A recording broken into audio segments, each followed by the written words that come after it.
Awami League Sheikh Mujib credit দিতে যায় কোথায় আস্থা করে নিক্ষিপ্ত হয়েছিল আপনাদের বোঝা উচিত। কেন বিএনপির ক্ষমতায় আসতে দেওয়া যাবে না? বিএনপি সংস্কার করবে না। শেখ হাসিনার অত বুদ্ধি নাই।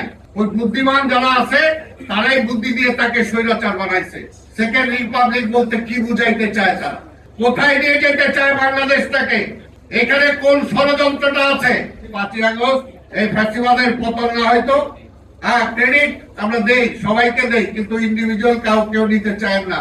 ওই আওয়ামী লীগ শেখ মুজিব ক্রেডিট দিতে যায় কোথায় আস্থা করে নিক্ষিপ্ত হয়েছিল আপনাদের বোঝা উচিত।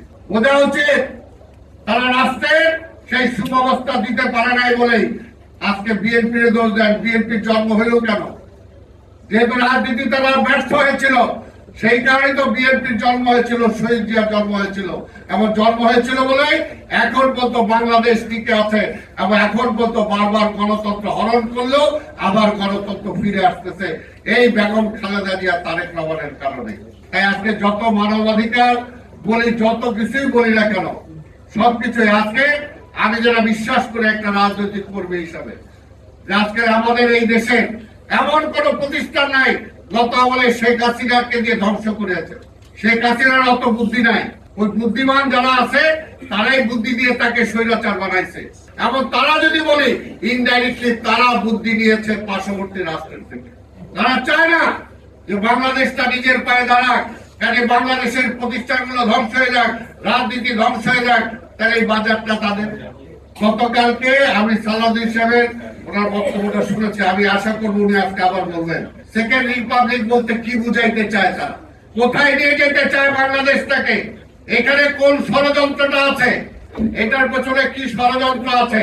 সেই ষড়যন্ত্রটা আজকে এই ধরনের মেধাবী লোকজন যারা আছে তাদেরকে বুঝতে হবে। আমি ওই যে বললাম দেশপ্রেম এবং সততা দিয়ে এটাকে বিবেচনা করতে হবে এবং সঠিক যেটা সেটাকেই বলতে হবে। 2 বার তো ভোট শেখ হাসিনা ভোটই দিতে দেয় নাই। ঢাকা বিশ্ববিদ্যালয়ে সেই ভোটের অধিকারের ব্যাপারে তো কোনো মিছিল দেখি নাই। চট্টগ্রাম বিশ্ববিদ্যালয়ে তো কোনো মিছিল দেখি নাই। রাজশাহী বিশ্ববিদ্যালয়ে তো কোনো মিছিল দেখি নাই। বিশ্বের কোন দেশে গণতন্ত্র হরণ হলেও ঢাকা বিশ্ববিদ্যালয়ে প্রতিবাদ হয়েছে। দেশটাকে সংকট থেকে উদ্ধার করতে হলে জনগণের ম্যান্ডেটের কোনো বিকল্প নাই। জনগণের ম্যান্ডেটের কোনো বিকল্প নাই।